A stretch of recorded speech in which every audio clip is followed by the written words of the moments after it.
Halo, selamat berjumpa kawan-kawanku semuanya. Semoga Anda dalam keadaan sehat jasmani dan rohani.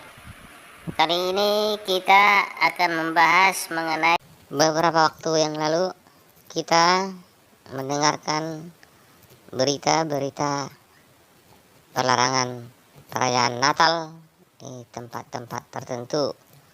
Misalnya di daerah Bogor, di daerah Maja juga terjadi pelarangan-pelarangan.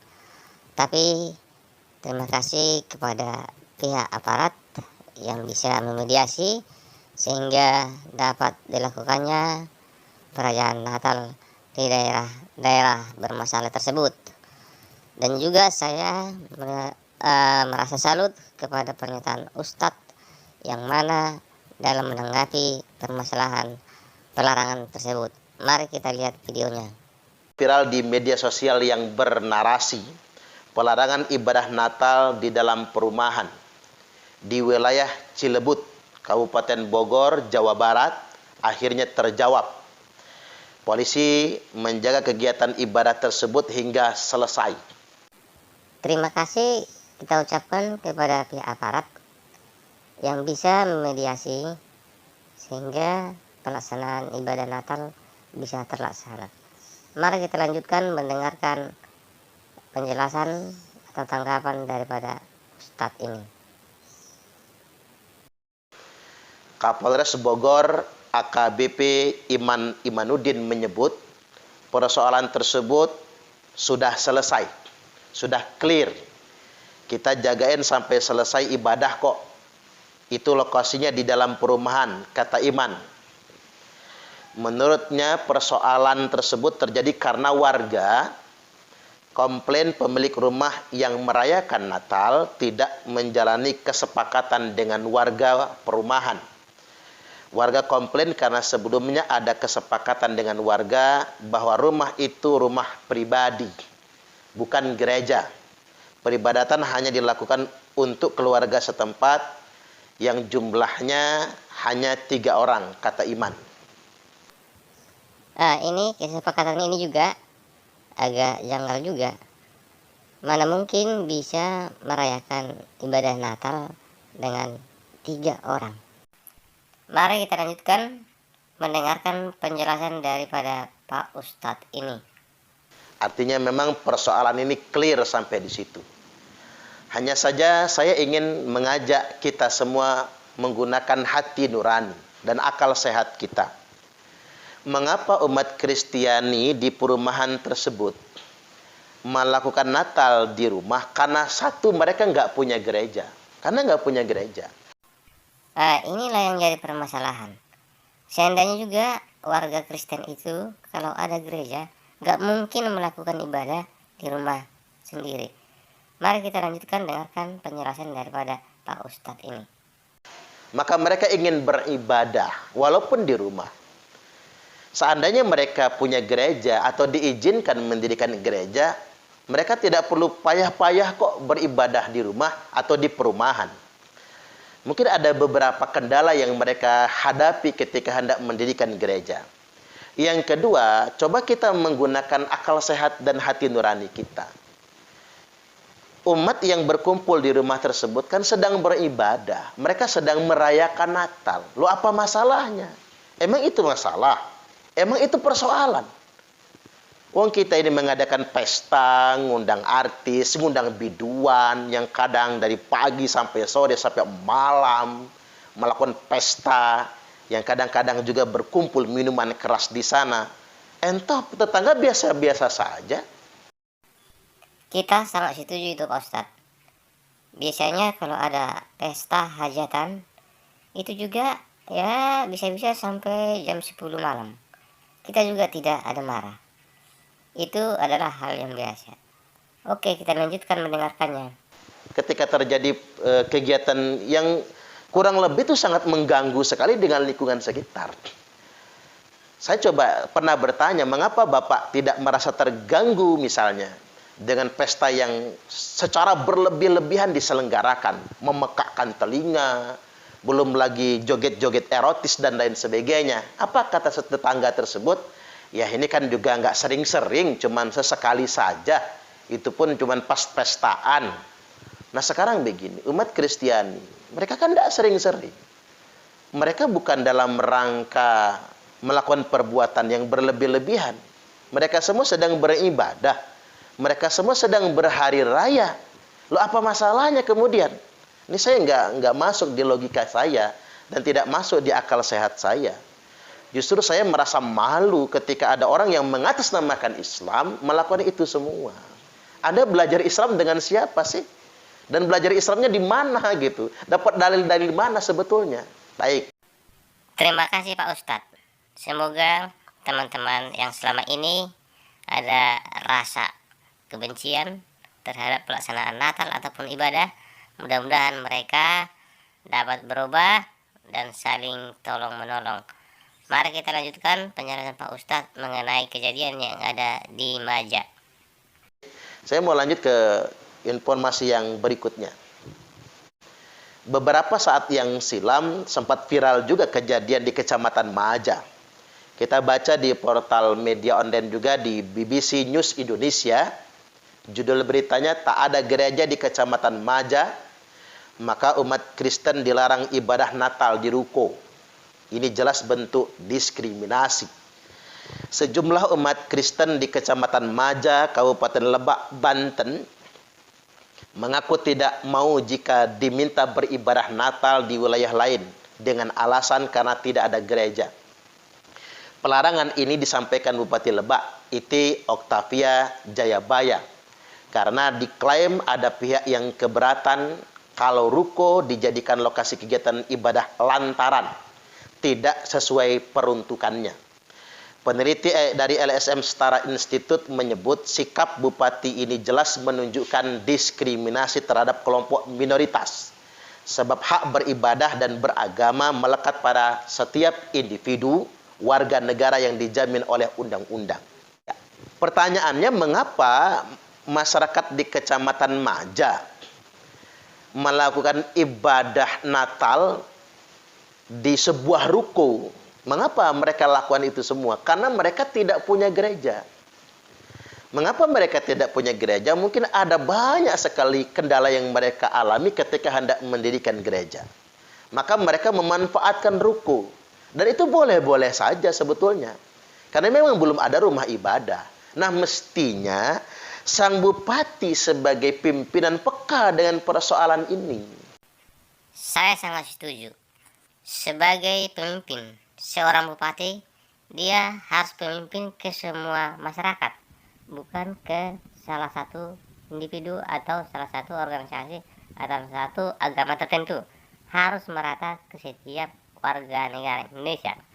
Kalau tak diperkenankan di ruko, ya bupati yang menyediakan fasilitas. Entah dia pinjamkan kantor kecamatan kah? Entah dia pinjamkan kantor aset pemerintah kah? Atau dia sewakan di tempat tertentu agar umat Kristiani bisa beribadah dan bisa mengadakan Natalan. Dia kan pemimpin yang harus mengayomi semua umatnya. Saya ingin mengajak kita semua berpikir dengan hati nurani dan nalar yang benar. Loh, ada apa dengan umat muslim ini? Ada orang-orang yang mengatasnamakan agama, mengatasnamakan Islam, lalu melakukan tindakan diskriminatif terhadap agama lain. Anda sama saja sudah memfitnah ajaran Islam. Dan Anda sudah mencederai Islam yang rahmatan lil alamin. Ini perlu kita koreksi sebetulnya. Coba kita kembali ke sunnah Nabi. Keteladanan yang dicontohkan oleh Rasulullah Sallallahu Alaihi Wasallam. Baca dalam kitab Sirah Nabawiyah. Ketika umat Kristiani Bani Najran, jumlahnya 60 orang lebih, berkunjung ke Madinah. Disambut oleh Nabi di Masjid Nabawi. Itu pada hari Minggu itu. Pada hari Minggu disambut di Masjid Nabawi dan mereka minta izin kepada Nabi untuk melakukan kebaktian di masjid. Dan Nabi perkenankan. Beberapa sahabat sempat bereaksi untuk melarang menggunakan masjid sebagai tempat kebaktian. Maka kemudian Nabi bersabda, "Da'uhum, biarkan mereka," kata Nabi, "jangan kalian ganggu, jangan kalian usik. Biarkan mereka beribadah." Malah disebutkan bahwasanya mereka semua melakukan kebaktian menghadap ke arah timur. Sebagaimana kebaktian yang dilakukan oleh umat Kristiani. Nah ini kan jelas sekali. Ini jelas sekali. Nabi loh. Kekasih Allah. Dari mana sih kita belajar agama ini? Semuanya kan sumbernya dari Nabi. Nabi memperkenankan umat Kristiani melakukan ibadah sementara di Masjid Nabawi. Masjid itu loh. Itu masjid. Subhanallah. Itu pemimpin yang sesungguhnya. Kemudian yang berikutnya saya ingin mempertanyakan. Ada apa sih sebetulnya kok sebagian segelintir orang umat muslim ini kayaknya antipati banget dengan agama Kristen? Loh, mengapa Anda merasa iri, merasa terganggu? Apa mungkin bagi Anda Kristen itu adalah sebuah ancaman? Ini ada apa sebetulnya? Ada yang salah dengan cara beragama Anda itu. Ada yang salah dengan keimanan Anda sebetulnya. Dan ada yang salah dengan pemahaman Anda. Ada yang salah ini. Saya juga kadang-kadang kita ini sahabat tahun geger gedean di media sosial ngomongin Natalan. Ketika hari raya Nyepi nggak ada yang meributkan. Ketika hari raya Galungan nggak ada yang meributkan. Tidak ada yang kemudian mengharam-haramkan. Bahkan ketika umat beragama Buddha dan Konghucu sedang imlekan, justru umat Islam rame-rame ikut imlekan. Pada datang ke petekong, datang ke vihara. Datang ke vihara, ngarep dikasih angpau, kan begitu ya, subhanallah. Loh, nggak ada yang mengharam-haramkan. Nah, ketiba Natalan rame aja setiap tahun. Ada apa? Berarti ada sentimen dong di diri kita. Ada masalah ini sebetulnya.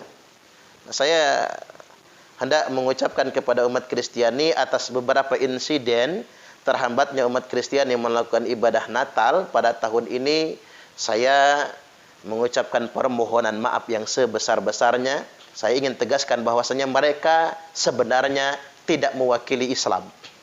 Mereka tidak mewakili umat Islam pada umumnya. Karena mereka itu sebetulnya kelompok minoritas. Kelompok minoritas pertama, mereka yang hanya bereaksi secara emosional.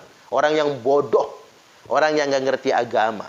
Kalau dia mengerti agama, tidak mungkin dia melakukan itu semua.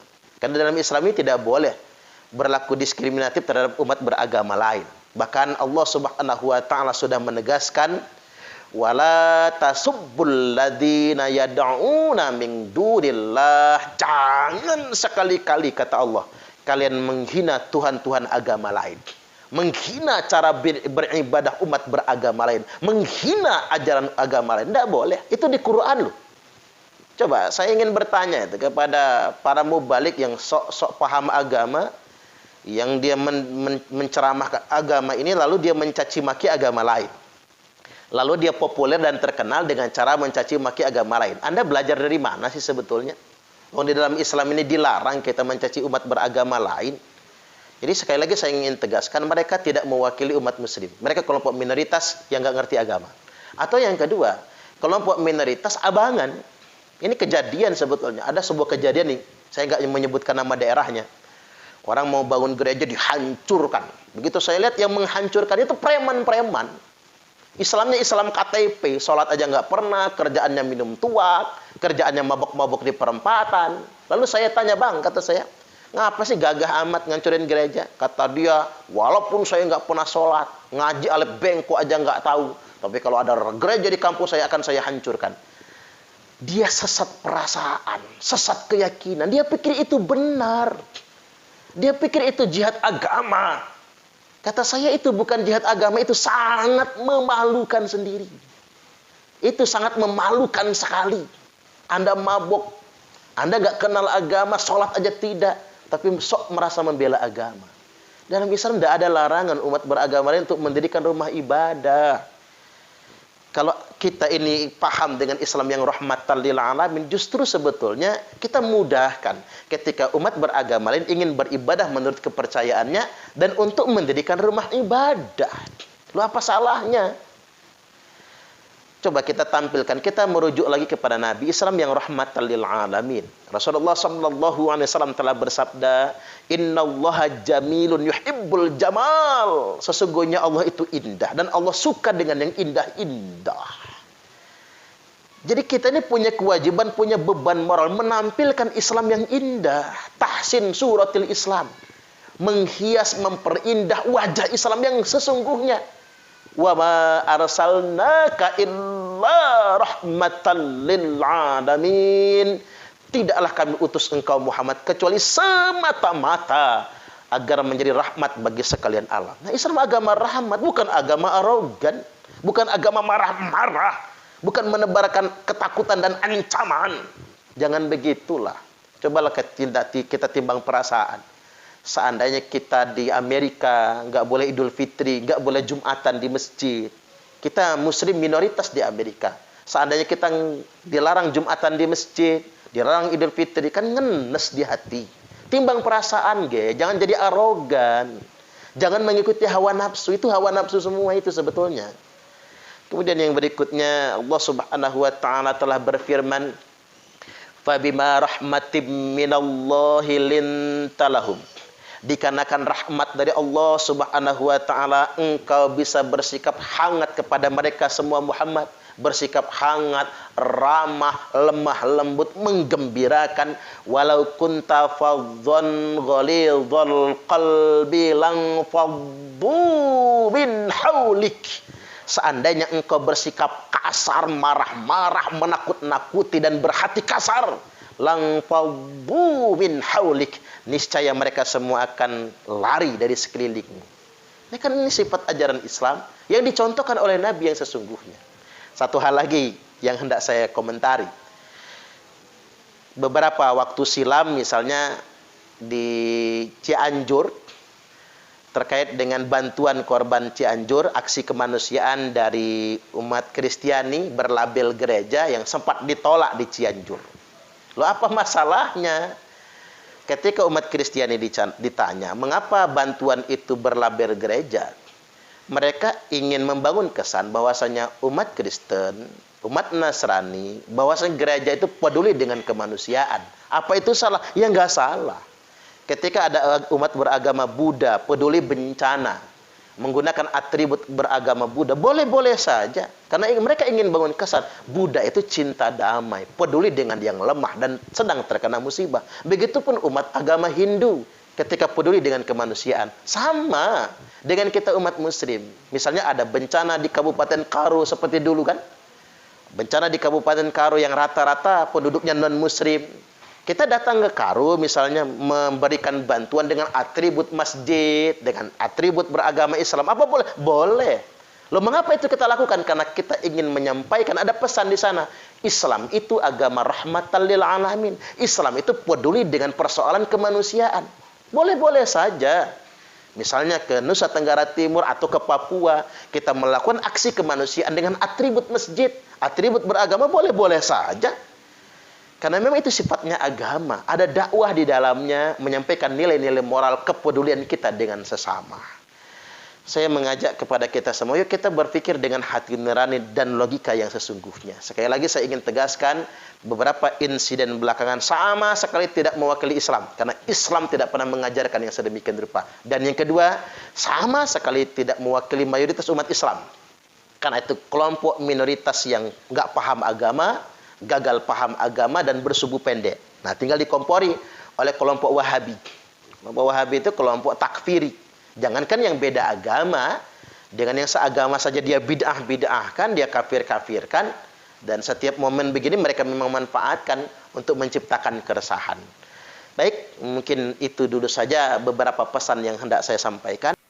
Apresiasi saya yang sangat tinggi terhadap tanggapan dan pencerahan daripada Pak Ustadz ini. Semoga banyak ustadz-ustadz yang berhati sejuk dan yang berpikiran panjang, tidak ada bersumbu pendek. Ustadz ini adalah sebagai contoh yang baik untuk ustadz yang lain. Terima kasih.